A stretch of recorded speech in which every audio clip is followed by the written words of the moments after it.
program. And during those hearings, we requested from your department a comprehensive rollout plan to include budgets. Dahil in-identify nyo through different categories kung anong klaseng mga communities ang walang kuryente and what type of technology ang gagamitin for those communities.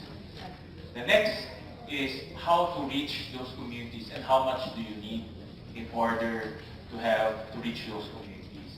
Yun ang missing link ngayon. And you've been telling us that the electric co-ops as well as the other DUs are not submitting to you.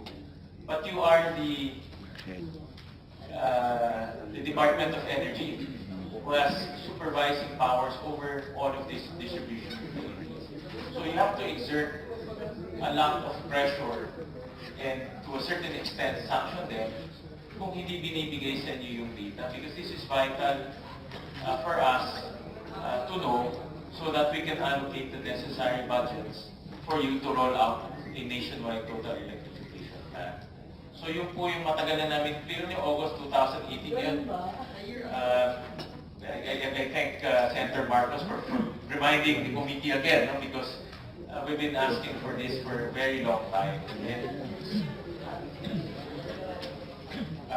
Senator Marcos requested Secretary Pusi to appear before us to shed light on this total electrification program. And I share the sentiment, Senator Marcos. One of the most important